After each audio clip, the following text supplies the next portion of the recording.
The people are the market. Exactly. They run the market. And so interference in that true free market is problematic.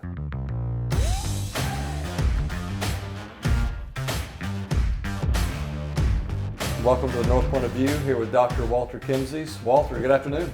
Good afternoon. Hey man, how are you? Man, stock market's down. People are getting nervous about their jobs. It's not good. Yeah, and the last podcast was all about the R word. Right. Right. But No, it's not good, Mark. I mean, we're out there firing people. Some people think it's a good thing and they're kind of happy about it, but the Schadenfreude, right? The joy at other people's misfortune there's too much of that going on, And there's a dose of medicine that we're taking right now, right? Exactly. So you get me started, man. I'll make the list of things that I just think are terrible about the world. However, by the way, we're renaming the podcast. It's no longer the Northpoint of View. It's the Gong Show Part 2 or 2025, right? Who was the host of the Gong Show? We gotta do some research. Oh, I did. I looked at it. I forgot his name. It was the short guy with the curly hair. Chuck something. Anyways, that's a trivia question for you guys. So let us know in the comments, who was the host of the Gong Show. However, as we look at where we are right now, all the choppiness, I mean, it's cross currents, right? And it's creating the chop in the water. There's a better way. There is a better way. And that's what we're looking for, and that's what we're going to talk about today. Exactly. It's been decades that we felt the government was too bloated and inefficient. Nobody was getting the job done. So I understand having to, really shake things up a bit and push hard. And even the guys who are normally Democrats are behind the fact that, we have opportunity here to pull back a bit. But, trying to do it in 6 weeks when you could do it in 6 months is not a good idea. A better way is to come in with plans, not just run around and randomly pick things and start slashing it without doing the research. I remember some of the comments that I heard about Social Security. And, if you'd done your research, you would realize that there are lists of Social Security potential recipients, and there's the list of people who are getting Social Security payments. And they're not the same. So there are people in old rosters who, at this point, would probably be 200 years old, but they're not getting payments. You can't take an old database that's obviously out of date and use it to say that there's inefficiencies. No, there probably is in the current database. And researching it properly, observing confidentiality, etc., doesn't take that much more time. We live in a world of big data. Yeah. And I think that's the problem, especially with Ramaswamy and Musk. Is, they may come from tech firms, but they don't appreciate the tech that they have. And you can get through lots of data. I mean, I work with a couple of guys, they're brilliant, with big data. When we work on a project, they're writing code as I'm speaking to pull the numbers we need from a database of 10 million. And right then and there. I did a project once about the right whales. I got all this data from the pilots, was given to us. I was at Georgia Port Authority. They emailed it to us. I jumped in the car, I drove home. It was a 20-minute drive. Got on my computer, and my colleague who was in Seattle, I said, okay, let's take a look at it. He goes, yeah, so here's how it parses out. And in 20 minutes, he took millions of records, and he had it all worked out, and we knew what the arguments were going to have to be. And in the old days, with that much data, it would have taken me several days. And just getting used to the fact that there are people who can rip through those databases so quickly. And no, we didn't hire those guys. We have this old guy in his 50s and, running around with the chainsaw and all that silly stuff. No, we got some amazing talent out there. So let's use it. Let's use that, okay? Yeah. And let's give it a little more time. Do you really have to get rid of 50,000 government employees within 4 weeks? No. So there were some good things done, like giving people the opportunity to leave if they wanted to, right? Voluntary resignations. That's good. But the rest of it was not needed. You don't need to catch state departments of health and education, et cetera, flat-footed. Now we're gonna touch on trade, tariffs. We've got shipbuilding. We've got a lot to cover in a short amount of time. Which one do you want to jump on first? The tariffs, we did something a couple weeks ago. Yep. We've got that April 2nd announcement Yep. behind us, and I'm still digesting that. So I'd say let's leave the tariffs behind. Let's talk about the ships. Okay. And a bunch of organizations. Because there's an underlying story there, right? Right. That needs to be There is. addressed. That's been the theme of our last several weeks, right? Right. How it's being portrayed, and even in a lot of ways, how it's being addressed are not efficient, Right. right? And theoretically wrong. Yes. So you look at the attempt America's behind in the shipbuilding industry. Okay. The leaders are China, Japan, and Korea. And they may have involvement with one of the other ones. I've been looking at this for several years now with others in the industry. It's not a new thing to those of us who work with ports. What we're going to do is charge any ship that hits a U.S. port, if the ship was made in China, somewhere between $500,000 and $3.5 million just for showing up there. And as part of that policy, any ocean carrier company, whether it's bulk or container or ro-ro, if they own a ship that was made in China and they had their Japanese-made ship call at a U.S. port, they still have to pay all of that. That's very extreme, and the whole idea is to make it harder for Chinese shipbuilders to stay in business, make it harder for them to continue to dominate shipbuilding in the world. There's a lot of concern about China dominating key industries that would allow you to catapult yourself into the dominant world power. I mean, quite frankly, nobody wants the Communist Party of China to be the world dominant power. They're dangerous, and the stuff they do to the Uyghurs is horrible. So I get that. That's important, but the same mistake is being made now.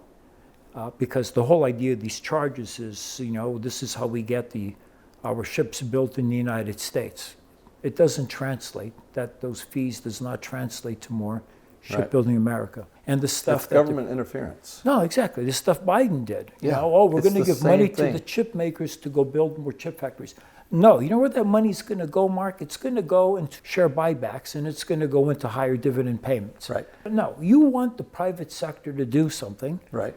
Let them figure out how to do it. All you have to do is say, what does it take to be bankable to do this? 10 years of guaranteed cash flows? 15 years? All right. For the next 15 years, we're going to buy so many millions of chips from you guys unless you sell them at a slightly higher price in the market.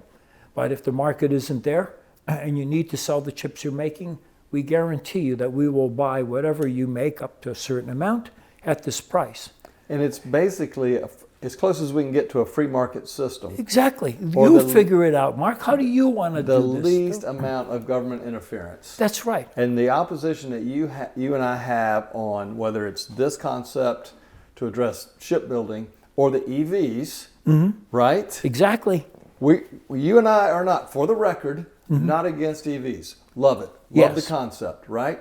What we're against is the government interference in the process. That's right. Because, an easy way to think of it, my big trick in forecasting has always been to use the financial markets, right? If you know how to look at security issuance and trading and volatilities, because you have to look at a lot of things, and you and I have talked about it, a few years ago, you can tease from the financial markets the forecast that you're being paid to do as an economic forecaster.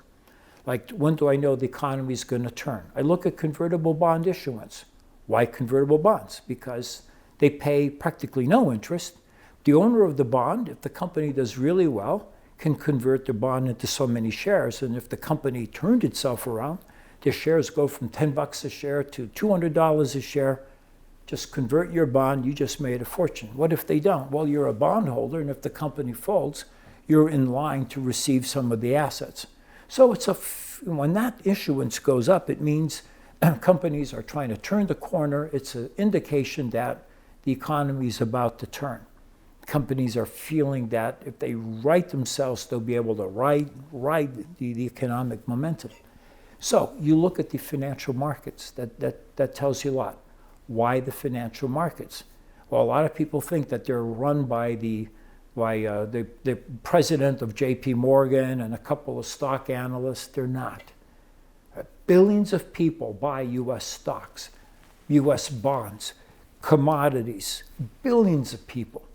And when they're buying and selling, that is the most sincere vote there is. If I'm buying shares in eBay, which we talked about before, if I'm buying shares in eBay, it's my vote, and it's a prediction that we're going to have a recession, okay? And I want to make money too. If you missed the last podcast, we're long on Walmart and eBay, by the way. Exactly. We think there's going to be a recession. So, but if I'm buying it, I want to make money, but it's also an indication that I think, we could be going into a recession. If I know which stocks to look at, which volatilities, which issuance to look at, then I can do that. There's billions of people. And who runs the private sector? Billions of people. And when you have a dictator like Xi, or Putin, or at this point, what's been going on in the White House for several administrations, not just the current one, we have a problem. You got one person or a few people who think they're smarter than billions. Dude, I bet on the billions versus the few any day of the week. Yeah. There is no way.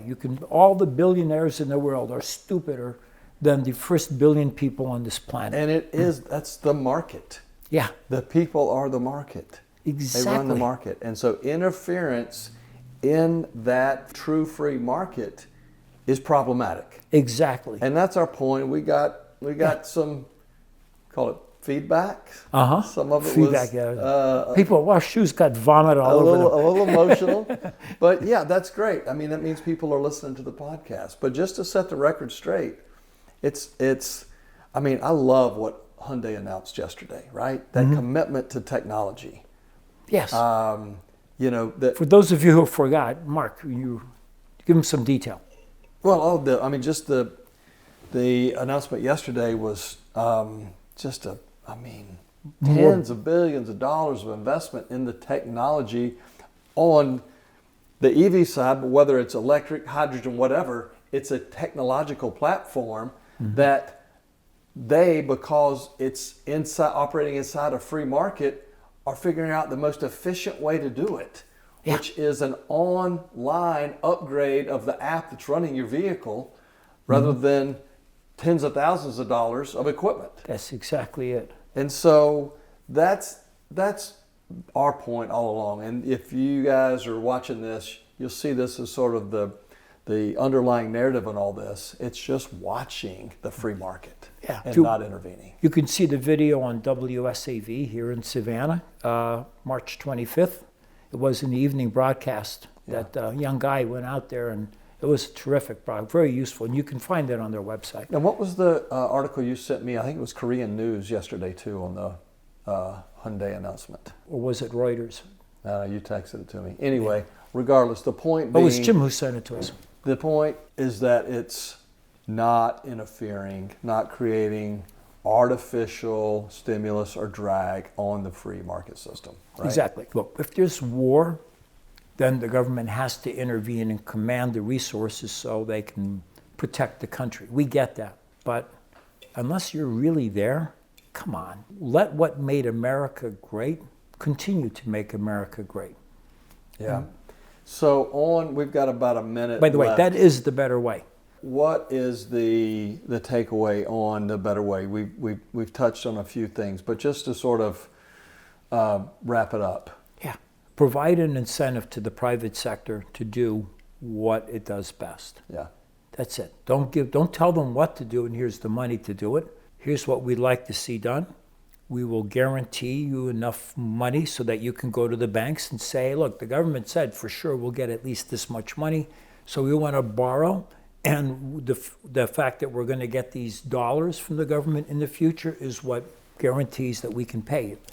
Make it bankable. That's all we ask. Just say you're going to buy it, make it bankable, and let the private sector do what it does best. Figure out the best possible product created in the most efficient manner possible. Exactly. And then came Bernie Sanders and no.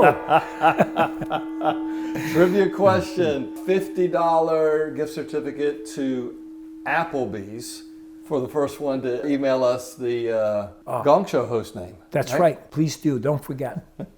All right. Thanks, Mark. Always great. Walter. Take care. See y'all. Thanks, man.